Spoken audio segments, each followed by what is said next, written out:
and welcome back to the Conflict Skills Podcast. I'm your host, professional mediator Simon Good. I set up this podcast to provide free resources and tools for dealing with conflict, so if that sounds like the kind of thing that's useful for you, please consider pressing subscribe. In the episode today, I'm going to be talking about a phrase that I think I might have invented, although it's possible that other people have coined the same phrase, which is micro-de-escalation. I remember hearing back a few years ago about microaggressions and identifying potential signs of hostility in a workplace, for example. And I think the opposite can also be true. There are these very subtle things that we do or ways that we speak which can affect often the reaction that we're getting from other people. And so today I'm going to be talking about some of the ways that we can apply these little phrases or gestures or this kind of thing with a goal of de-escalating the conversation that we're in. And in my mind, I guess we've got two different areas that we can focus on there. One is reducing the level of energy, reducing that sense of escalation and stimulation that the other person might be experiencing. And I also want to reduce the sense of perceived threat, which would make them naturally want to avoid me or to avoid the topic that we're talking about, for example. Now, these are the kind of tools that you can use more or less constantly in your life. Is a very strange example probably to some people. I often focus on de-escalation when I'm walking my dog. I like to have a positive influence on the neighborhood around me, and there's quite a few different people that I know that I'll run into, and I want to often say hello to them. But I've found that as a guy, often when I'm approaching a lady, especially when they're by themselves, I think they might become very slightly defensive, and sometimes I think this is almost at a subconscious level. So I experiment with trying to make the other person feel comfortable, put them at ease, so to speak, which means I'm not staring at them as I approach, for example. I might deliberately and very obviously look down at my dog, give my dog a pat or something like that. And then once the other person approaches, but they're still a moderate distance away from me, I acknowledge them, like I might make eye contact and maybe give a small wave or something like that, or say good morning or something like that. And I'm wanting as quickly as possible to reduce any sense of perceived threat that I might be giving the other person. So that could be physical threat, like I might attack them or something like that. Like if I'm changing the course that I'm walking and I'm walking straight towards the other person, that might be something that puts them on edge. But it's other non-physical types of threats as well. Things like scrutiny, I think, is a very common one. When people feel like they're being watched, they inherently begin to bristle. They become defensive simply because they feel like the other person is potentially scrutinizing what they're doing. Not many young people, for example, like to work and have an older person sitting over their shoulder watching every single thing that they do. So when I talk about reducing the sense of perceived threat, there's the physical layer, like I'm not going to attack you, but I'm also showing the other person that it's not such a big deal. Like I'm not stressed, I'm not tensed, I'm relaxed, I'm comfortable, I'm not really focused on you, you can do whatever you need to do, I'm over here doing my own thing type of thing. And I think about how can I communicate that in the nonverbal gestures and the body language and all of that kind of stuff, as well as the actual phrases that we use. And so I thought this could be quite a helpful discussion for some of you because you want often to put other people at ease. I was talking to a friend of mine recently and he was talking about going to a cafe and feeling like the barista was bristling and immediately didn't like him, if you know what I mean. And for a lot of my life, I've actually felt like that as well. What I'm realizing is that I was almost preemptively defensive, like I didn't want to give them anything to scrutinize me or judge me negatively for. So what I was doing was presenting a face that was a bit more abrupt or a bit more tense or a bit more harsh than what might have been warranted. And so often when I would travel for work, for example, I would go to these rural areas, for example, with a slightly different culture than what I'm used to. And I would feel like everyone's looking at me like I'm an outsider. Everyone's annoyed at me. I'm inconveniencing them and this kind of thing. And I've noticed that particularly over the last couple of years, I've changed the way that I think about interacting with strangers on the street, like at a cafe if I'm traveling for work or something like that. And I've noticed that I'm getting a much, much, much more positive response from the randoms that I'm coming across. I don't feel like I'm intruding these days. I feel like I'm a blessing to the town and I can walk up and down the street and often engage most of the people that I come across in a reasonably respectful and positive kind of way. And I think one of the things that's helped me to do that was to employ some of these micro-de-escalation techniques that we're going to be focusing on in the episode today. So there's the doing of it, like I act in this particular way. But I think the reason why I don't naturally feel like everyone thinks that I'm an intruder and I might be more of a positive influence in the town is because I really try to be. So I think regardless of what you actually do, part of the goal of micro-de-escalation, I think, is simply to calibrate your intentions, like to not catastrophize and to not think that you need to give the other person an answer on the spot. And instead, we prioritize a focus on de-escalation, reducing that sense of perceived stimulation and energy, or reducing that sense of perceived threat. So if we start with body language, I guess this would be about how can we act in a way that reduces the sense of perceived threat to the other person. So keeping an appropriate distance would be a very obvious example. You normally would want to spend 2 arms lengths away from somebody, especially if they're starting to heat up and they're getting upset, or it's a stranger that we don't know, for example, and we don't want to put them on edge. So around 1.5 meters, 2 arms lengths, something like that. The idea here is that they're not subconsciously worried that you're going to swing a punch and, hit them or become violent or something like that. And moving towards or away from people who are very escalated can cause them to react. If you're moving towards people, they can feel like a cat in the corner and they might lash out and do something impulsively kind of thing. But even moving away from some people, if they're very upset about a topic that you're discussing, they might follow you. People often don't like it when you avoid the topic that they're focused on. So you simply holding your ground and staying still often is a tactic that works quite well. In terms of facial expressions, we want to seem relaxed and neutral. I often do a little smile, like a minimum smile, a mild hint of a smile. I often sort of suck the bottom lip, if you know what I mean, and give a bit of a smile like that. Raising your eyebrows can really be a really nice way of reducing the sense of perceived threat. One of the little tools that works for me is to act a little bit surprised when I first talk to the other person, like when I'm calling them and they answer the phone, for example. I'll often start with a tone of voice that's something like, "Oh, good morning, how's it going?" And in facial expressions, I do the same thing. I raise my eyebrows and give them a bit of a smile, and I'll often start a little bit louder, but then very quickly reduce the volume that I'm speaking. "Oh, good morning, how's it going?" I think a lot of these non-verbal communication tools are often culturally specific. So speaking loudly, for example, in some cultures that might be seen as quite intimidating, maybe even interpreted as something that's aggressive. Whereas in other cultures, talking loudly is just something that you do more or less constantly. So what represents the level of escalation, or what represents the way that people perceive threats, would differ by cultural background. So that could be cultural background in terms of the country that you're from and national culture, but it's also other things as well, like people might act a different way because of how old they are and the way that the other people their age act. Or maybe their little pocket of professionals act in this particular way. This is the way that engineers or lawyers or road crews or doctors tend to communicate, that kind of thing. There might be different norms that are established. So for you, in your context, and you're dealing with the people that you're dealing with, there might be a different set of things that work for you in terms of what's lowering the sense of perceived threat. Like for me, it's that little bit of surprise. And I think the reason that this is effective is because I'm showing the other person that I'm not overly focused on you. Like I'm not targeting you. I'm not obsessed with you. I'm not putting the pressure on you to do a particular thing. It's like, whatever, you know what I mean? Things will be okay. And there's a high level of autonomy there as well. It's like, oh, I wasn't just waiting on you and now I'm frustrated at the fact that I've had to wait to order my coffee. A little bit of a surprise is like, look, I'm not percolating away worrying about something, or I'm not percolating away angry about something. That little innocent, "Oh, good morning, how's it going?"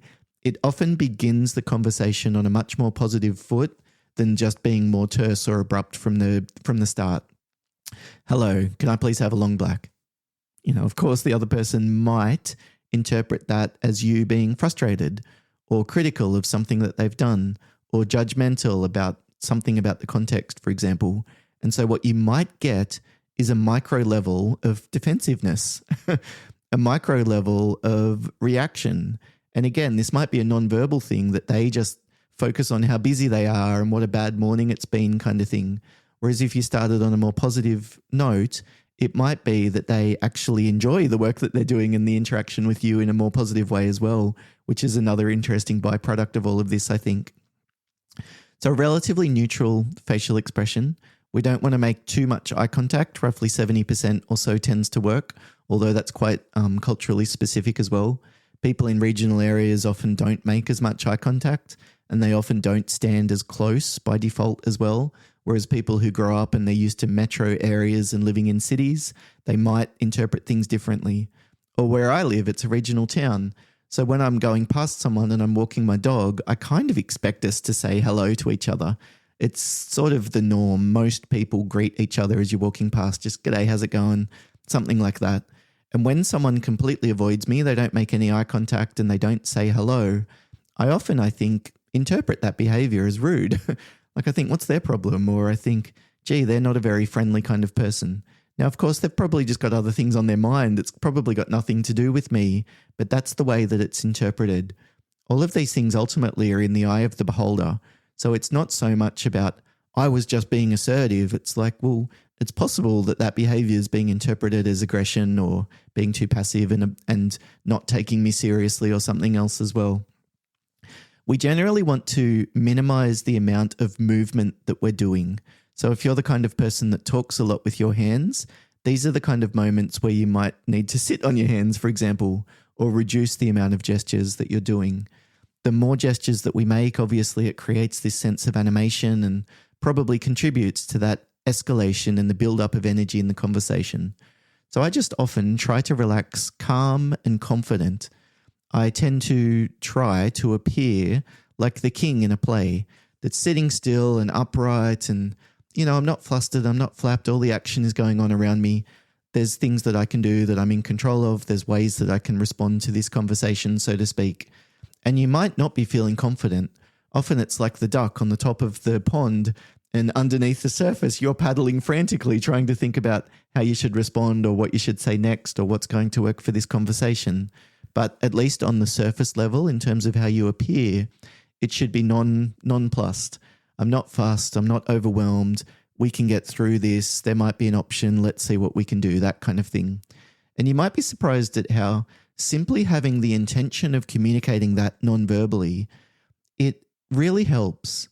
I'm a little bit reluctant to go into too many specifics about hand gestures and this kind of thing because they really do differ depending on the group of people that you're dealing with and the context that the conversation's happening in. So what works for you will be slightly different for other people as well. So it's often that what would reduce the sense of perceived threat or what would reduce the level of escalation. So one of the things that I often also experiment with is micro-waving. These little friendly hand waves that I'll often do when I'm approaching someone, for example, like, g'day, how you going? I'll just do a little wave, almost like as an aside. Oh, hello, everyone. Thank you so much for coming. Are there any other agenda items that we wanted to add before we get started? This little wave of good morning or how are you or hello, it's this very effective way of acknowledging and validating, I think, the other person's existence and their presence and their participation in the conversation. But it also shows them that you don't have a weapon. We tend to trust as humans more people who we can see their hands. And I think that's often to do with scanning subconsciously for if the other person might have a weapon.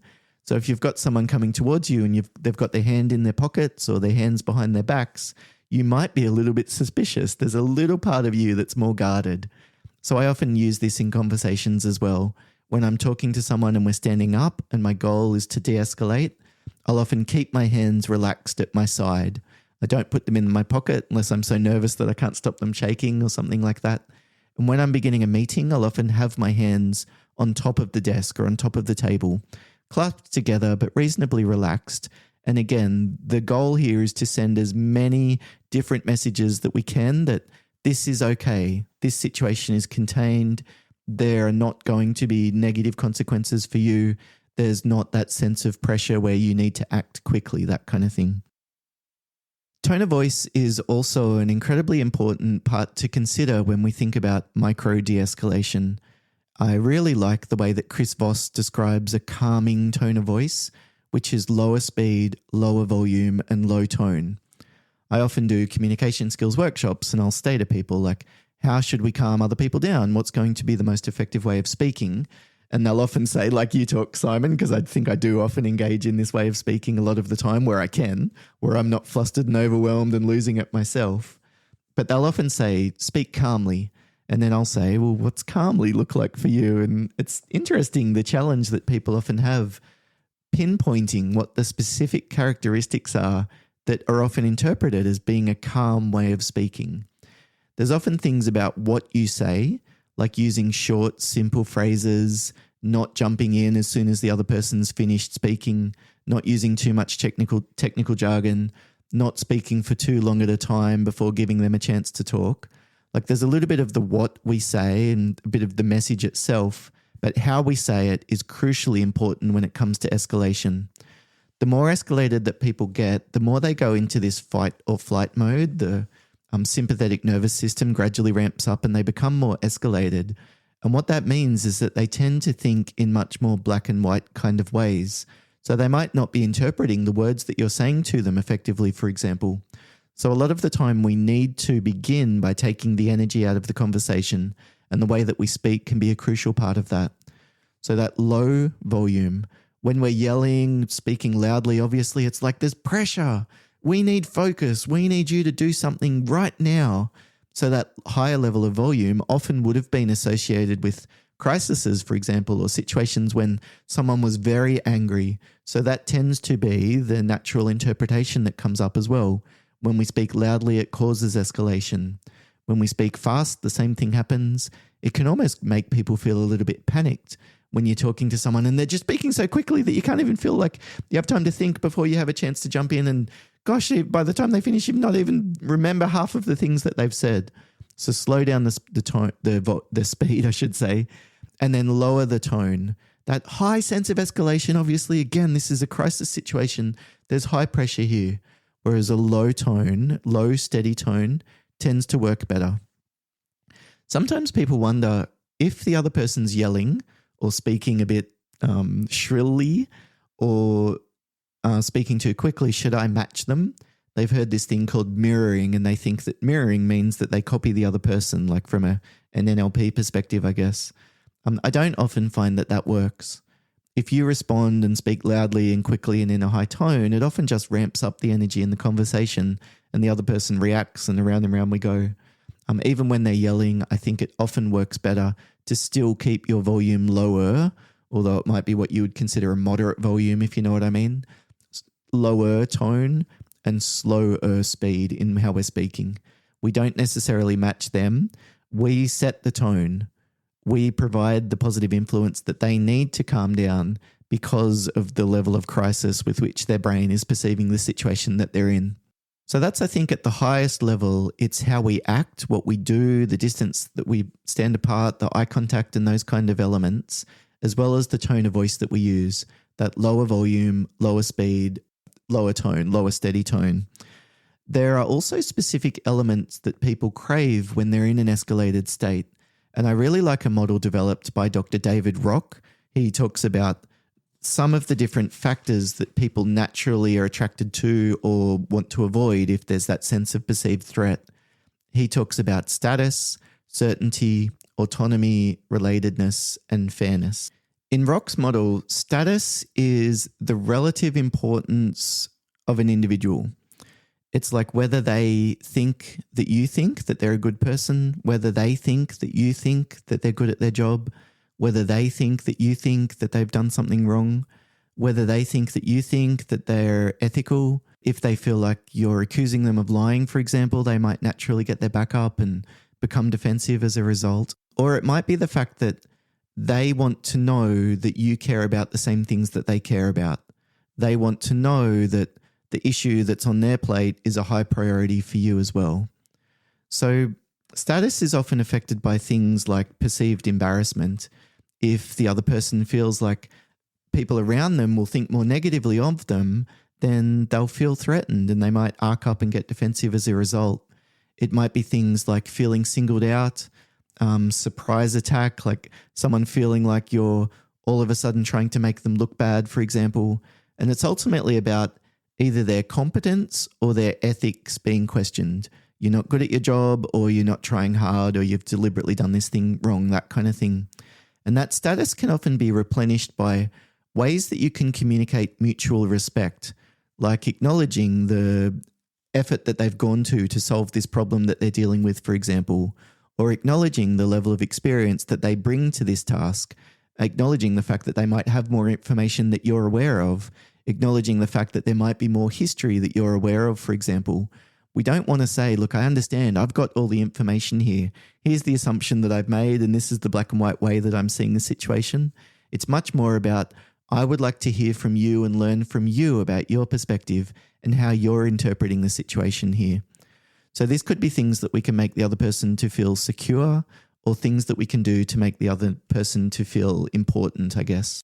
It might be in how we give feedback, focusing on strengths, or focusing on if there's a problem in what they've done, really focusing on the behavior, maybe still acknowledging the fact that they're a good performer overall. It's just this single issue that there's an issue with, and this is what needs to change and by when, etc.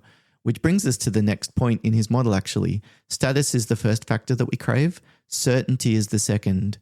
And this makes a lot of sense if we think about the way that our brains have developed have been in tribal settings. And there's been a lot of uncertainty around food, for example, or safety.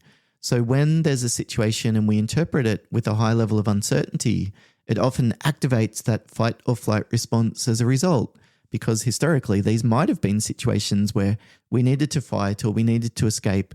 If you're out at night and you don't know what's in the bush, it's probably a good thing that your brain interprets that as a threat. Your heart rate increases, blood pressure increases, you get ready to defend yourself if you need to.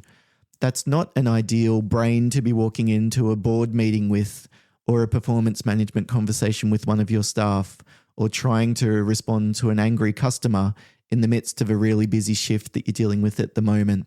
So certainty and how we can provide certainty can be incredibly effective at calming the other person down. So this is like, how can we be transparent in communication? How can we break down what we need from the other person into specific behaviors? Like, you need to do this and this and this, rather than saying you need to pull your socks up, or you need to pull your weight, or you need an attitude change or something like that. We're more specific about the behaviors that we want them to do. And we're more specific about what we're going to do as a result as well. If the other person's really upset about a problem and they come to us and say, look, this is diabolical, this needs to change immediately, you need to fix this. And we say something like, look, thanks for flagging it with me, I'll get back to you as soon as I can. We're not providing any certainty. We haven't told them anything about what we're going to do, when we're going to come back to them, what they can do in the meantime. Whereas if we provide that additional layer of information, it often makes them feel like they're standing on solid ground. And as a result, they tend to calm down naturally.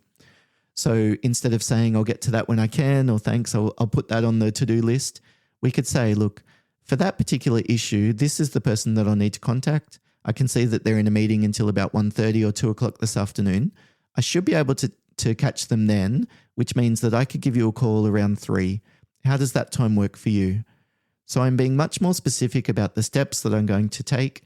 I'm going to be specific about the reason for any delays, for example, or the reason that I'm not able to give them what they're asking me for right now, and talking to them about timeframes of when I'm going to come back. You might also sometimes include an element of certainty in terms of how you suggest they could spend their time. Like, in the meantime, if you could gather these documents or just keep notes about the pattern of behavior until we meet again, that'll be really helpful, so that we've got that as a foundation to anchor our discussion in when it comes to that stage.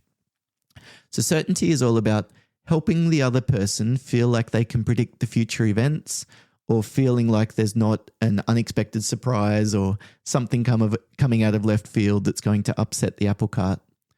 The third element that Ross talks about is autonomy. This is that sense of control that you have over the situation that you're in. Unfortunately, I think a lot of the time when we're dealing with conflict and difficult conversations, it can feel scary. And it feels like we're on the roller coaster, and here we go over the scariest bit of the track, and we're beginning to accelerate, and we're not going to have a lot of control over what happens. Whereas where we can build in that sense of autonomy, this is all about perceived autonomy from the other person. It tends to make them feel like they're on more solid ground, and what would you say? It's like, instead of being on the roller coaster cart going over the scariest bit of the track, they have the brakes, or they have the steering wheel. They are the one that gets to decide how this plays out. And so that will help them to feel more confident as a result naturally. So when I'm doing a mediation, I don't often begin the meeting by saying something like, Righto, well, thanks for coming. We've got these 3 items to talk about. Let's begin with item 1. I'll often say, look, thanks very much for coming. Do either of you need to grab a drink or grab a notepad or anything before we get started? No, we're ready to go. So I'm giving them that sense of autonomy right from the very beginning. And then when we go through agenda items, I don't say, these are the 3 things I want to discuss.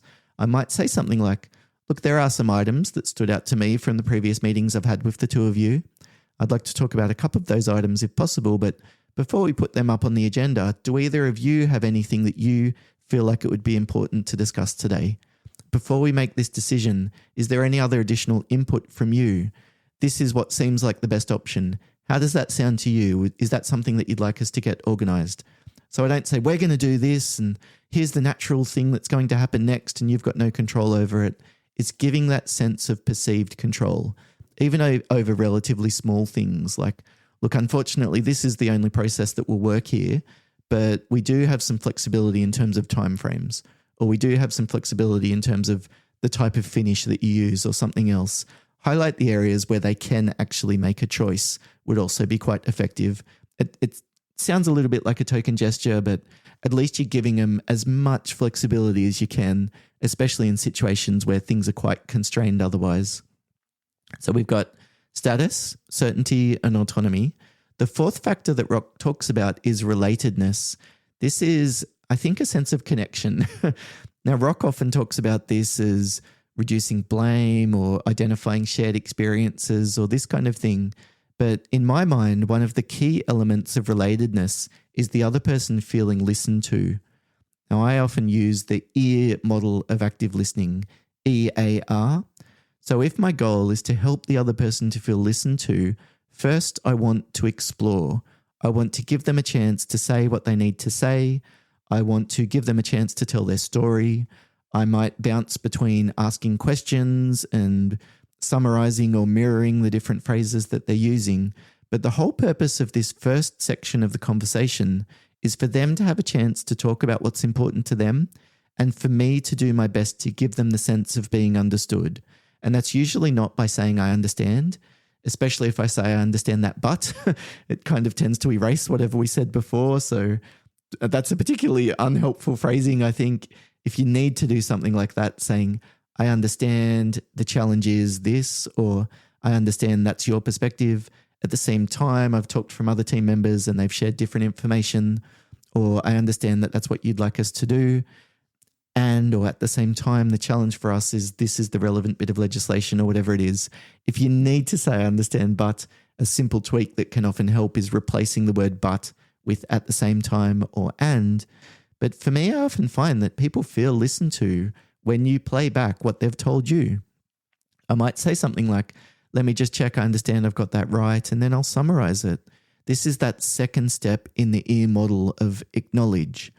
Now, when people are very escalated and our goal is to de-escalate the conversation, we probably don't want to go too hard in any one area. We don't want to ask too many questions in a row because that can feel like an interrogation, for example. We don't want to do a really long summary to acknowledge what they've told us early on because they might feel like they're being railroaded or they're not having a chance to have their say, or there's that sense of perceived lower autonomy in the conversation, for example. So treading a little bit carefully. I often find asking a couple of closed-ended questions can work really well when the person's really, really escalated and they're seeing red. Like, did this happen or this? Okay, did you want to go over there and have the conversation, or would you prefer to talk about it right now? Like these closed-ended questions, they can be easy to answer. And when the other person's escalated, that prefrontal cortex, that section of their brain that's responsible for executive function, is not working at full capacity. So I don't want to ask them complicated questions. And I think questions that begin with why often trigger defensiveness, especially why did you do that? Obviously, the implication here can be that you shouldn't have done that. So there's that layer of criticism or scrutiny that often is interpreted, at least from their perspective. That might not be your goal. You're talking about it objectively, but if you're talking about why did you do that, or why did that happen, or why didn't you do it the right way, what you're likely to get is some type of an excuse. And unfortunately, that often means that the other person's more dug into their position, whereas slowing down and saying open-ended questions that begin with what and how can be much more effective in those situations. How did that play out? What happened next? How did you respond? Where is it left at the moment? What needs to happen now? How can we help moving forward? What were you hoping we could do from here? These what and how questions often work really well for that relatedness element. So explore is giving them a chance to have their say. Acknowledge is when we play it back and summarize what they've done. And sometimes you can use the exact words that they used. So from your perspective, this has been a complete nightmare from the word go. You've tried to give Darren what you consider to be reasonably clear instructions, and every time you've done it, you found like he gets his back up and won't have a bar of you or something like that. Have I got that right? So I'm not minimizing the problem. I'm not pretending that it's not there. I'm saying to them, look, it sounds like this is a really serious issue. It's had this effect on you. You've tried these things to fix it, and it hasn't worked. Now, I don't want to give them a pat on the head like a little kid and say, good boy, you've done a really good job, when I'm thinking that actually they haven't handled this situation very well. But one of the things that can be helpful for relatedness is to affirm their intention. I can see how much effort you've put into fixing this. I can see that this hasn't been a single conversation for you. There's been a number of times you've talked to this other person about this issue, and at this stage, you haven't got the response that you're looking for. Like I'm saying to you, I can see how hard you're trying, or I can see how important this is to you, or I can see what a level of awareness you have to what needs to happen next. Now, none of that is communicating you've done the right thing. So if I need to give feedback or ask them for next steps that they're going to take or something like that, I've set the foundation of relatedness without kind of giving the impression that I agree with them necessarily, if that makes sense. So we've got status, certainty, autonomy, and relatedness. The final factor that Rock talks about is fairness. If you're saying no, maybe there's at least something that you can offer them. You might say, look, I've got some items that I'd like to talk about on the agenda. Do you have anything that you would like to discuss as well? Or you don't talk for too long before giving the other person a chance to speak. Just before we go on, do you have any questions? I mean, that's my take on it, but obviously you're going to have a different way of seeing things given that you've got different experiences. What's your perspective? What do you think would work moving forward? It's keeping the conversation itself balanced, like the structure that I use, so to speak, is fair. You have a chance to have your say. You're not going to have these decisions made without you having input, that kind of thing. But also the issue itself, like, no, unfortunately, I can't give you this coming Friday off. The challenge for us is that we've got this client coming through, so that's a particularly bad day. If there's any of the other Fridays that month that work for you, though, I'd be happy to approve one of those as leave. So I can't give you what you're asking for, but I've done my best to investigate other options, and this is something that we can do. Look, unfortunately, we can't get someone out to your house today, but I've put you on the top of the cancellation list. So if we have any staff become available, you'll be the first person that we call. Or I know that you've had these unexpected costs in the house that you're building. Unfortunately, some of that's just to do with the cost of the materials, but for what it's worth, we're happy to provide some of our staff as free labor, which will mean that fixing some of those issues that are there, it's not going to be cheap, but you're going to minimize the expense where possible. So I'm kind of saying there's give and take here. I'm focused on the problems that you're having. I'm not necessarily sitting here as thinking that you're completely rosy. I'm acknowledging the negatives that you've experienced despite the positive intentions that you've made, for example. And maybe there's something that I can offer you. And where there's not, where there's limitations, I think talking about that external reason in a clear and consistent way establishes a sense of fairness. And the challenge for us is that we've got the client coming in on Friday. I know, but when Sarah asked for a day off, you let her have it. Why am I being treated differently? I can understand how that might be a perspective, and you're right, we did grant Sarah the leave that last month. The challenge for us is that this Friday, that's the day that the client will be in the office. So I'm referring repeatedly to that single reason why I'm not giving them what they're asking for, and I'm avoiding that risk of getting stuck in a debate. If we just start to list many reasons why, oh no, that's not true. When Sarah asked, it was different for this reason. Then we're in this little micro debate about the issue with Sarah. And unfortunately, I think sometimes those red herrings that often come about can cause a lot more conflict than the original conversation that you're in. So establishing a sense of fairness, even asking them, what would be a fair outcome to you? So fairness is the final element. So those small ways that you can give status, certainty, autonomy, relatedness, and fairness can work incredibly well. So when you get up to the front at the cafe and it's your turn to order a question, how can you give them status? Maybe you could say something like, gee, you're doing so well given the fact that you're by yourself this morning and there's so many customers that are coming in. Or you could give them certainty by saying something like, I just want the one coffee, please. Can I just have a long black? That would be great. Thank you. Or we could give them autonomy by saying, look, I'm happy to pay by card or cash. What would work better? What's quicker?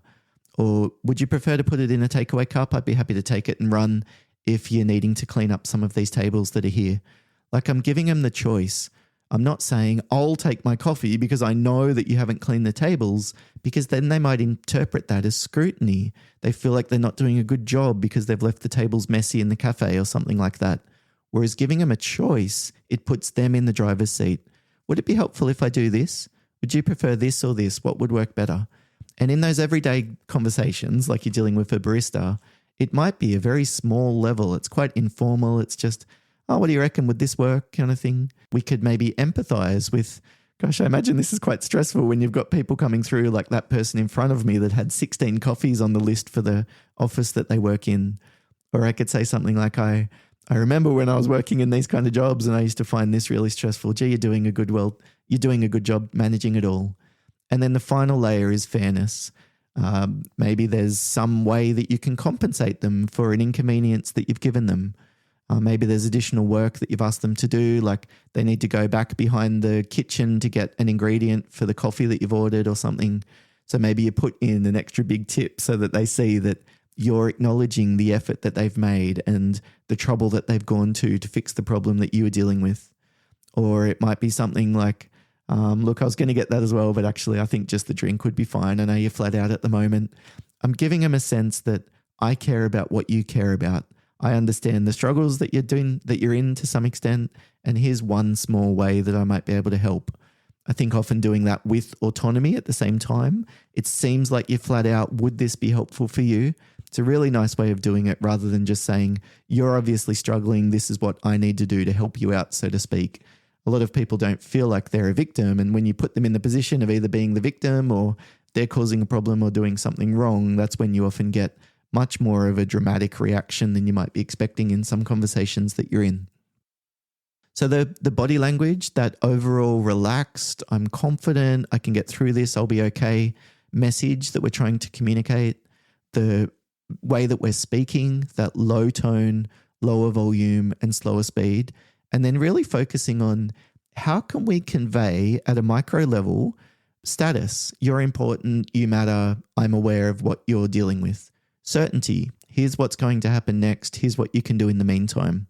Autonomy, that sense of control, that sense of being in the driver's seat and holding the steering wheel, even for relatively small decisions. And that could be either about the structure, like the conversation. Would you prefer to talk through here, or do you want to go and sit down and maybe we could be a little bit more private? Relatedness, that preemptive empathy, summarizing what they've told you, giving them that sense of being heard.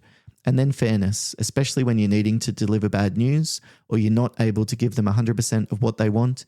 Is there something else that you might be able to offer? Is there another third party that might be able to be involved? Is there some way that you can make things right or help them in some way? So I hope that that's been helpful for you, thinking about that topic of micro-de-escalation and pulling it apart in terms of the nuance of what kind of things people respond to positively and what kind of things cause that escalation, whether it's the level of energy or that sense of perceived threat.